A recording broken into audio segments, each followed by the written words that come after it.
This is the last chapter in the series of videos in which I will be describing the controls in Morphine's interface. In this chapter, I will cover the DSP effects that are available. It comes with chorus, delay, reverb and equaliser sections, before finally routing the signal through the ADSR controls and going through the amp section.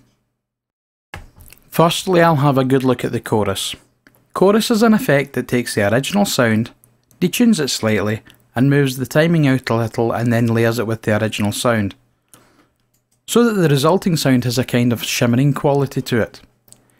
It occurs naturally, for example, when either a group of people sing the same song at the same time, or there is a single group of musicians who are all playing the same line of music. A piano produces a similar effect when played. However, when you play a note on the piano, it strikes 3 strings to produce the note, and it has no difference in the timing. In Morphine, the chorus comes with 3 different controls: depth, rate and mix. The depth control affects the actual amount that the chorus sound can vary from the original. The rate is the speed at which the chorus goes through a cycle, and the mix control determines the amount of wet and dry signal that is passed. The mix control is also common in both the delay and the reverb effects, and acts identically in all of them. The second effect is delay. It produces echo type effects. The stereo knob in the interface controls 2 different parameters. When it is placed dead centre, there will be no panning of the echoes.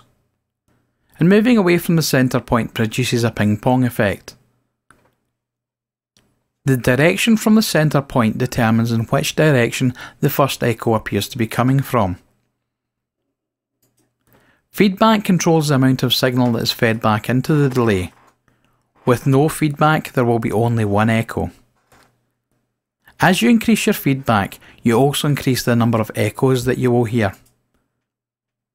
Lastly, the mod depth control controls the modulation of your echoes to produce more complex patterns.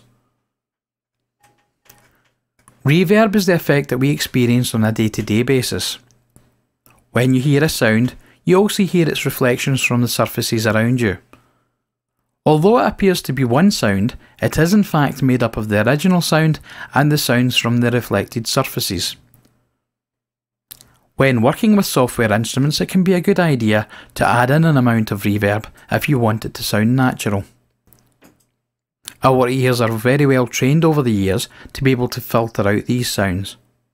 But when you don't hear them, then it's the lack of presence that is obvious. If you are using Morphine as a plugin, you may however prefer to use the reverb in your host. There could be several reasons for this, and you can turn on and off any individual effect by clicking on the buttons here. The decay control itself determines the perceived size of the area that the sound is in. Moving on to the high cut control, this affects the brightness of the reverb sound. Different materials cause the reflected sound to sound very different from others. As you turn this up, this changes the brightness of the sound by reducing the higher frequencies on the reverb sound. Think about it this way: if you talk in a bare room with no furnishings in it, it sounds completely different from that of a fully furnished room. The last effect in this chain is the equaliser. This allows you to vary a band of frequencies by a range of plus 12 decibel gain to a minus 12 decibel cut. Many people recommend that you cut from the frequencies that you don't need, rather than boosting the frequencies that you want to stand out, and there is good solid audio theory to back this up. At the end of the day though, it's entirely up to you, and I'm a great believer in the phrase that if it sounds good, then it is good. You also have control of an ADSR volume envelope, allowing you to further shape the sound by altering its attack range, along with the decay time, sustain level and release time. In sound generation terms, giving the sound a short attack time makes it sound more percussive, whereas longer attack times allow for a kind of swelling of the sound as it gradually comes in. I will show examples of how you can manipulate the envelope section in the later videos on the actual sound generation. Lastly, the sound is then passed through the amp section that contains a drive and master volume control.